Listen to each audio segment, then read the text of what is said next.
श्री खाटू श्याम जी कथा महाभारत काल में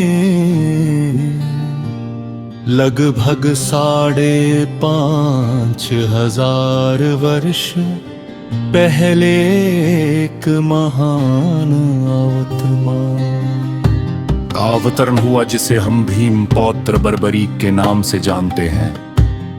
महिसागर संगम स्थित गुप्त क्षेत्र में नवदुर्गाओं की सात्विक और निष्काम तपस्या कर बर्बरीक ने दिव्य बल और 3 तीर व धनुष प्राप्त किए।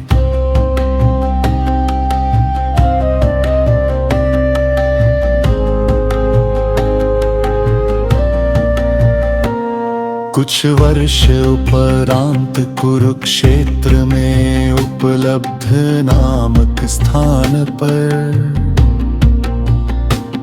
युद्ध के लिए कौरव और पांडवों की सेनाएं एकत्रित हुई। युद्ध का शंखनाद होने ही वाला था कि ये वृतांत बर्बरीक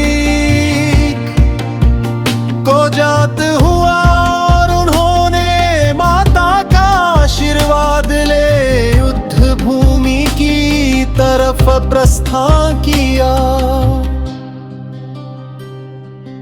उनका इरादा था कि युद्ध में जो भी हारेगा उसकी सहायता करूंगा। भगवान श्री कृष्ण को जब ये वृतांत ज्ञात हुआ तो उन्होंने सोचा कि ऐसी स्थिति में युद्ध कभी समाप्त नहीं होने वाला। अतः उन्होंने ब्राह्मण का वेश धारण कर बर्बरीक का मार्ग रोक कर उनसे पूछा कि आप कहां प्रस्थान कर रहे हैं। बर्बरीक ने अपना ध्येय बताया कि वह कुरुक्षेत्र जाकर अपना कर्तव्य निर्वाह करेंगे और इस पर ब्राह्मण रूप में श्री कृष्ण ने उन्हें अपना कौशल दिखाने को कहा। बर्बरीक में एक ही पीर से पेड़ के सभी पत्तों को भेद दिया सिवाय अप के जो श्री कृष्ण ने अपने पैरों के नीचे दबा दिया था। बर्बरीक ने ब्राह्मण रूपी श्री कृष्ण से प्रार्थना की वह अपना पैर पत्ते के ऊपर से हाय, वरन आपका पैर घायल हो सकता है।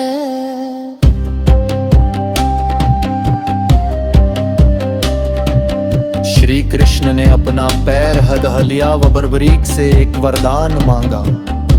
बर्बरीक ने कहा है, यजमान आप जो चाहे मांग सकते हैं, मैं वचन का पूर्ण पालन करूंगा। ब्राह्मण रूपी श्री कृष्ण ने शीश दान मांगा। यह सुनकर बर्बरीक तनिक भी विचलित नहीं हुए, परंतु उन्होंने श्री कृष्ण को अपने वास्तविक रूप में दर्शन देने की बात की, क्योंकि कोई भी साधारण व्यक्ति यह दान नहीं मांग सकता। तब श्री कृष्ण अपने वास्तविक रूप में प्रकट हुए।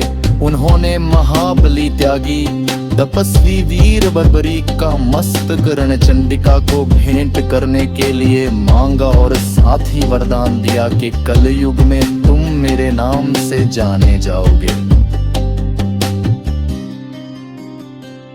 मेरी ही शक्ति तुम में महित होगी, देवी गण तुम्हारे मस्तक की पूजा करेंगे। जब तक यह पृथ्वी नक्षत्र चंद्रमा तथा सूर्य रहेंगे, तब तक तुम लोगों के द्वारा मेरे श्री श्याम रूप में पूजनीय रहोगे। मस्तक को अमृत से सींचा मुर अजर अमर कर दिया।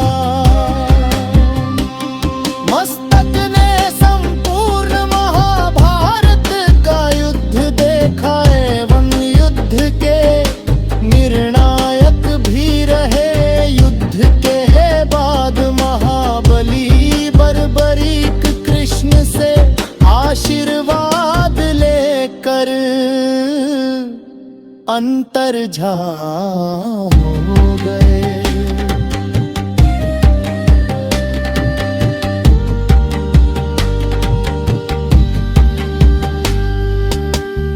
बहुत समय बाद कलयुग का प्रसार बढ़ते ही भगवान शाम के वरदान से भक्तों का उद्धार करने के लिए वह खाटू में चमत्कारी रूप से प्रकट हुए। एक गाय घर जाते समय रास्ते में एक स्थान पर खड़ी होकर चारों थनों से दूध की धाराएं बहाती थी। जब ग्वाले ने यह दृश्य देखा तो सारा वृत्तांत भक्त नरेश खंडेला के राजा को सुनाया। राजा भगवान का स्मरण कर भाव विभोर हो गया।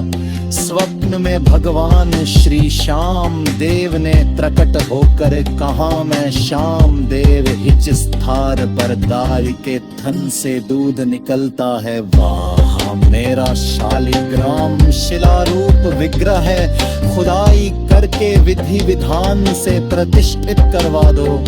मेरे शिला विग्रह को पूजने जो खाटू आएंगे उनका सब प्रकार से कल्याण होगा। खुदाई से प्राप्त शिलारूप विग्रह विधिवत शास्त्रों के अनुसार प्रतिष्ठित कराया गया।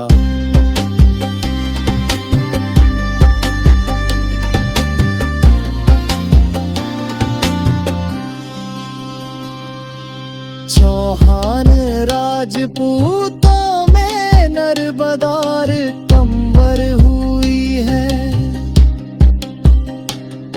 जिन्होंने इस विग्रह को आतताइयों के विध्वंस से बचाने हेतु झोपड़े में रखा एवं सेवा पूजा की। औरंगजेब के शासन काल में पुराने मंदिर का विध्वंस हो गया तथा उसके बाद जहां भगवान श्री श्याम देव का विग्रह प्रतिष्ठित किया गया, वह आज भी रित्यावा में है। जब गणेश के सगे मोदों से श्याम ते में पूजा अर्चना